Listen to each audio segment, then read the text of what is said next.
Baik, assalamualaikum warahmatullahi wabarakatuh. Kali ini kita akan belajar bagaimana cara kerja relay pada sepeda motor. Yang pertama, sebelum kita tahu cara kerja relay, bahwa rangkaian ini adalah menggunakan sistem arus searah atau arus DC, bukan arus bolak-balik. Jadi ini bisa menggunakan arus dari sumber listrik yang sudah dikonversi menjadi arus DC, yaitu menggunakan adaptor seperti ini ya. Jadi di sini saya tidak menggunakan aki sebagai sumber dayanya, yaitu menggunakan adaptor DC yang terhubung dengan stop kontak listrik. Nah, sama saja dengan seperti ini, cuma bedanya kalau yang ini kita dayanya cuma sedikit, wattnya, ampernya cuma 2 ampere kalau tidak salah ya. Yang pertama, rangkaian listrik ya. Rangkaian listrik pada sepeda motor itu kan ini plus, ini min ya, dari aki. Itu langsung menuju ke kontak ya, menuju ke kontak. Di sini kontak saya gambarkan, saya listrikkan dengan bentuk saklar aja ya, karena kalau pakai kunci kontak terlalu besar di sini ya. Kontak kemudian langsung menuju ke outputnya. Output kontak yang saya pakai di sini menggunakan warna coklat karena Yamaha biasanya coklat. Kalau Honda itu pakai warna hitam gitu ya. Nah, sedangkan Yamaha ground atau negatifnya atau massa itu pakai warna hitam, sedangkan Honda pakai warna hijau. Jadi jangan sampai bingung ya. Jadi kalau Honda itu positifnya merah, hitam sama negatifnya hijau. Kalau Yamaha itu coklat sama hitam. Coklatnya positif, hitamnya negatif. Nah, itu kadang yang membuat kita bingung karena dua merek tadi menggunakan sistem warna yang berbeda. Oke, selanjutnya dari output kontak ini kita ambil menuju ke saklar tambahan. Nah, output kontak yang warna coklat ini bisa kita ambil menuju ke saklar tambahan yang ini di sini. Saklar tambahan ini ada 3 mode, off, sama atas dan bawah atau jauh dan dekat ya. Tengah ini netral, yang atas ini lampu jauh, yang bawah ini lampu dekat ya, atau lampu kuning. Dia ada putih sama kuning. Nah, ini bukan kuning ya, kuning pantulan di sini. Nah, ini yang kuning ya, ini kuning, yang atas putih, tengahnya netral. Kalau di sepeda motor biasanya kita kan saklar kanan itu saklar positif, saklar on off, yang kiri pakai saklar jauh dekat. Nah, di sini dia sudah jadi satu, off-nya di tengah, ini jauh, dekatnya yang di sini, seperti itu. Nah, itu jangan sampai bingung. Yang selanjutnya output. Kabel ini dari saklar itu ada 3 ya. Yang pertama input, terus ada output 2. Jadi semuanya positif. Jangan sampai keliru dihubungkan dengan ground ya, dengan negatif atau dengan rangka motor ya. Nah, di sini ada 2 warna ya. Ada warna biru dan warna abu-abu ya, agak kecoklatan. Nah, yang hitam ini bermuatan positif tapi arahnya masuk. Makanya di sini sekunnya saya buat female ya, karena dia masuk. Nah, kemudian yang sekun untuk sekun yang satunya ini sekun male. Jadi semua di sini menggunakan arus seperti itu. Sama juga dengan yang ini, ketika dia masuk ya menuju ke sini. Nah, keluarnya kan 2, jauh sama dekat. Nah, keluarannya dia menggunakan sekun male ya, kebalikannya karena arahnya keluar. Jadi kalau kita zoom kayak gini, nah ini keluar, maka dia mengeluarkan daya atau daya keluar ya, kayak gitu. Jadi arusnya arahnya keluar, maka saya buat sekunnya seperti itu biar tidak bingung ya, untuk memudahkan kita sendiri. Nah, ini ada 2 kabel ya. 2 kabel ini tidak langsung menuju ke lampu ya. 2 kabel ini bisa langsung menuju ke lampu. Sebenarnya seperti ini ya cara kerjanya. Cara kerjanya cuma seperti ini. Nah, ini ya kabel yang ini sama ini. Ini cuma menuju ke sini ya. Menuju ke sini. Kita coba pakai ini. Jadi output dari saklar ini sebenarnya kan langsung ke lampu kalau motor standar ya. Nah, ini outputnya, coba kita jumper langsung ke saklar. Nah, itu ya.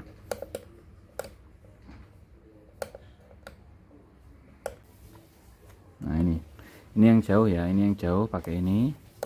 Yang dekat ini kebalikannya, yang dekat ini yang warna abu-abu.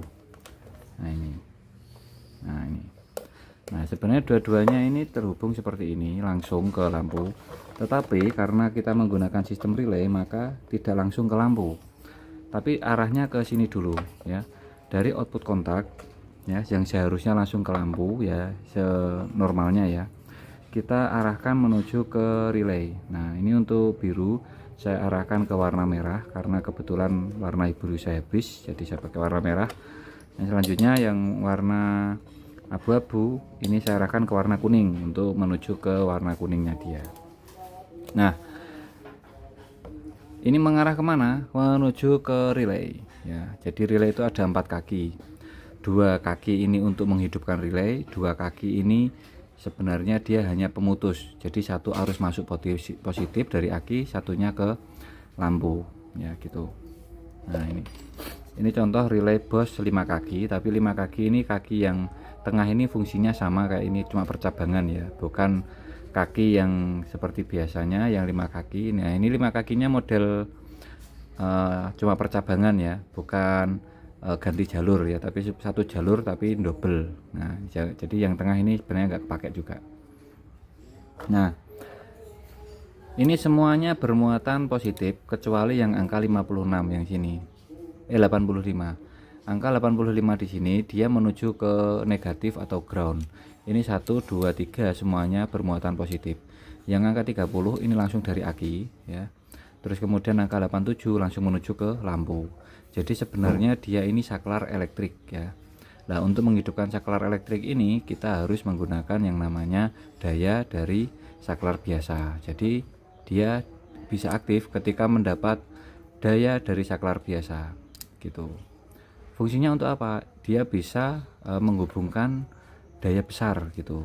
Jadi kalau daya besar dilewatkan sini, ini kan kabelnya bisa rusak, saklarnya bisa rusak, lampu bisa kekurangan daya juga gitu. Jadi ini di bypass langsung atau pakai jalur khusus ya, dari aki langsung menuju ke lampu melalui mekanisme sini gitu ya. Jadi makanya ada 4 kaki di situ, 4 kaki, 2 kaki ini 85 dan 86 itu untuk on off nya dia. Nah ketika dia on itu dia akan membuat jalur dari angka 37 dan angka 36 30 dan 87 ini terhubung. Jadi gini, dari saklar yang sebelumnya dia langsung ke lampu ya, yang seharusnya dari sini langsung menuju ke lampu ya, kita putus, dua-duanya kita putus, kita buatkan jalur sendiri menuju ke relay ya. Nah di relay ini angkanya ada berapa saja? Yang pertama ini ada angka 30. Nah ini angka 30, jadi ini dari saklar ya.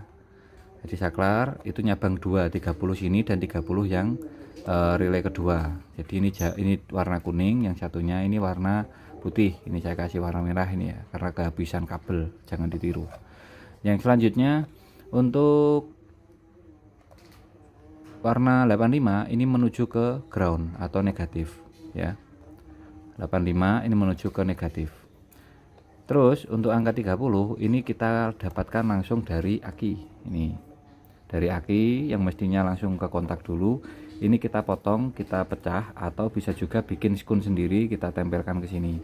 Intinya jangan main lilitan ya, cuma ini kan untuk contoh aja ya. Mestinya ini langsung menuju ke sini dengan model skun kayak gini, jadi lebih bagus. Nempel di aki langsung lebih bagus, dicabang sendiri ya. Di sini kasih relay sekring dulu, sekringnya sesuai dengan beban yang dipakai ya. Terus kemudian menuju ke relay 1 dan relay 2 gitu ya. Jadi setiap relay ini dapat daya sendiri-sendiri. Ketika ini yang bawah dinyalakan, ketika ini saklar ini relay ini kita aktifkan, maka dia akan membuat arus dari sini langsung bisa langsung ke lampu ini gitu. Selanjutnya yang satunya juga sama, ketika kita pindah, maka yang aktif yang sini, jadi arus yang di sini terputus gitu. Nah satu relay bisa untuk 2 lampu bisa ya, tapi nyalanya pasti bersamaan. Jadi kalau ingin lampunya nyalanya berganti-ganti atau beda lampu, harus pakai relay tersendiri. Jadi kalau ada lampu 3 yang nyalanya terpisah atau sendiri-sendiri, bisa dinyalakan sendiri-sendiri atau bergantian ya. ini bisa pakai relay ya, tiga jenis ya, 3 buah relay itu. Jadi saya sendiri masang relay itu ada 4 relay, karena jauh dekat untuk lampu di 2, terus sama jauh dekat untuk lampu di di atas headlamp atau lampu mini biled itu ada 1. Jadi ada 4 relay yang saya pasang. Selanjutnya apa saja yang perlu kita siapkan untuk membuat rangkaian tambahan seperti ini. Yang pertama adalah saklar. Jika teman-teman menggunakan saklar tambahan punya motor ya, bawaan punya motor ya, bisa saja. Jadi dari output saklar bawaan motor itu nanti langsung menuju ke relay ya, langsung menuju ke relay. Nah, dari relaynya itu nanti yang kabel 87 ya, output ya 87 ya, itu yang nanti diarahkan menuju ke lampu. Jadi yang dari lampu nanti diputus ya, dengan saklar diputus, kemudian nanti dihubungkan menuju ke relay yang dari 87 tadi. Nah, terus dari saklarnya itu diarahkan menuju ke relay angka 86 dan 86 ini. Seperti itu. Jadi pakai saklar bawaan bisa, atau pakai saklar tambahan seperti ini. Nah, yang penting ada saklarnya, nggak bagus sekali nggak apa-apa, yang penting bisa, gitu aja.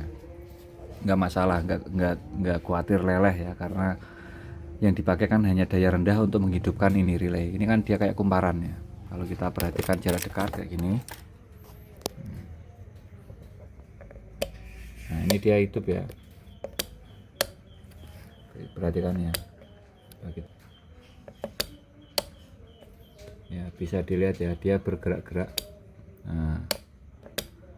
Nah, ketika dia nempel kayak gitu, berarti arusnya itu bisa tembus dari angka 30 tadi langsung bablas ke output 87.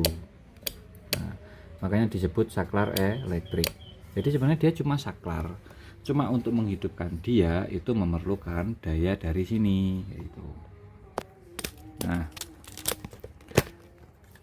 yang kita perlukan yang pertama adalah saklar. Kita perlu saklar dulu. Kalau saklarnya sudah ada, pakai lampu motor jauh dekat, yang biasanya kan lampu motor kurang terang ditambahi relay ya, bisa bawaan motor. Terus kemudian yang kedua bisa pakai saklar tambahan seperti ini. Ini kalau di motor sport nempelnya di setang, tapi kalau di motor bebek atau matic mungkin bisa nambahkan adaptor di spion ya, bentuknya seperti ini nanti.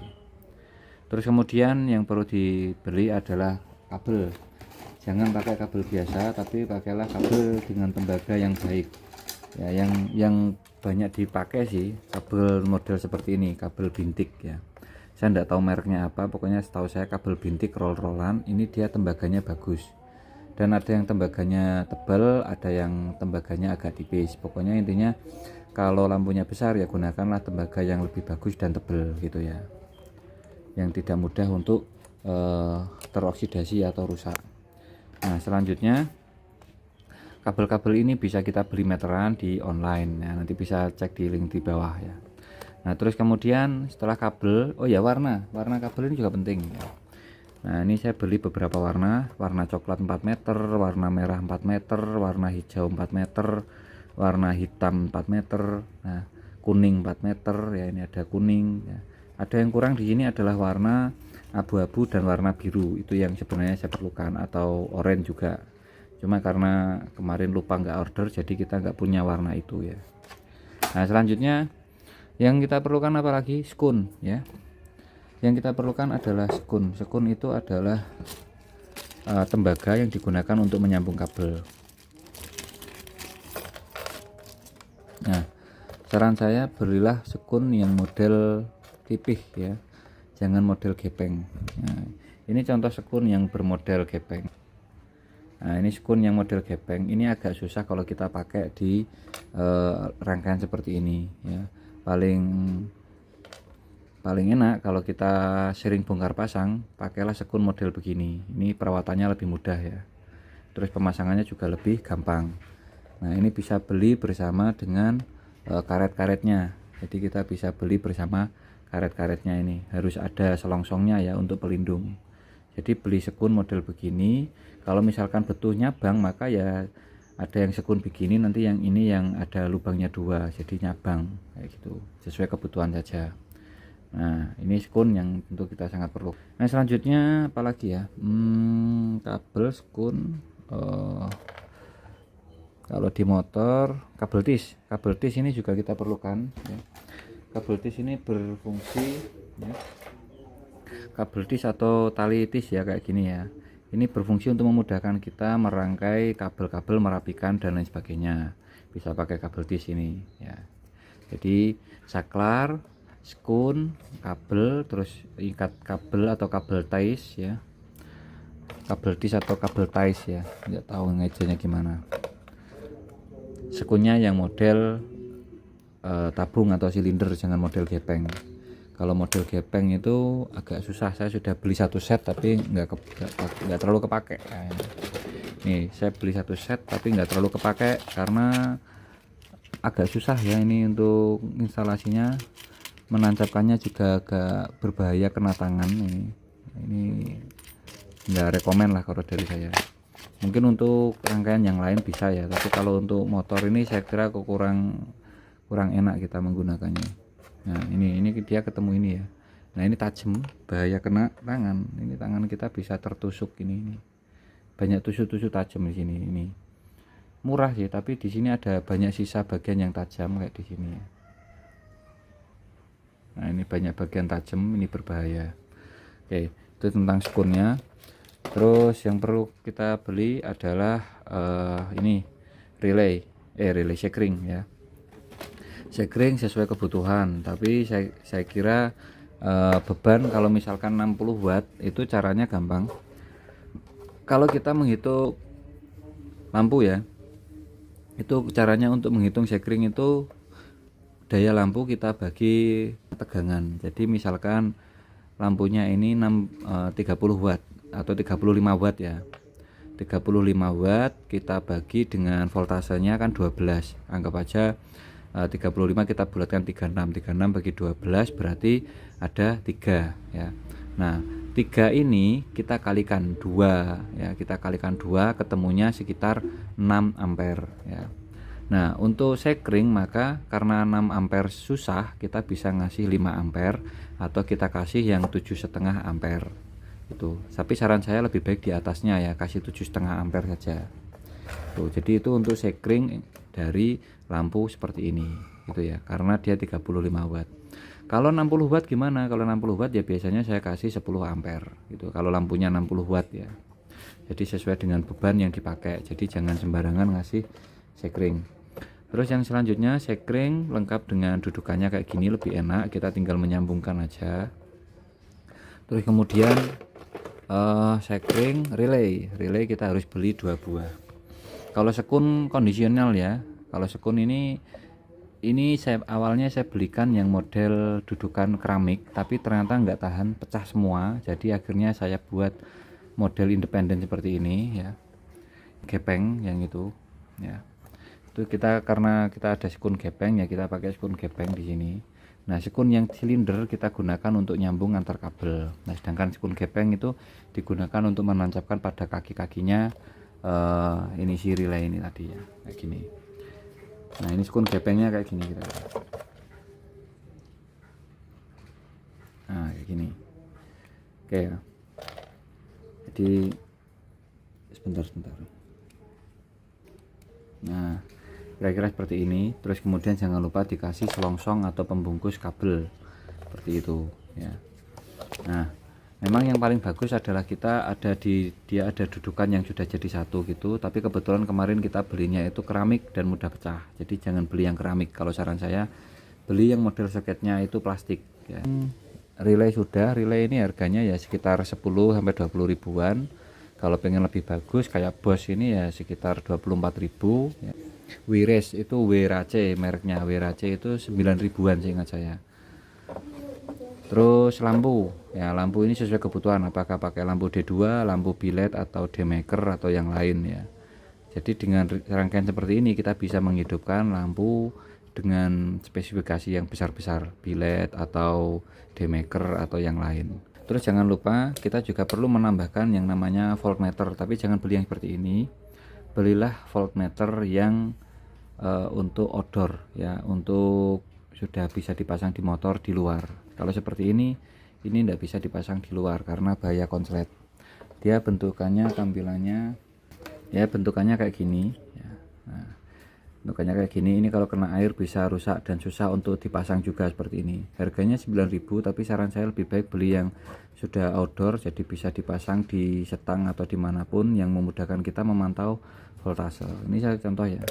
Nah, kita nyalakan, dia akan mati, turun. Kemudian kita pindah nyalakan, dia juga akan tetap karena dipakai. Kalau kita matikan, dia akan naik voltasenya seperti itu ya. Oke, jangan lupa tinggalkan jejak, like, comment, and subscribe ya, karena subscribe itu tidak berbayar dan juga komen juga tidak perlu berbayar.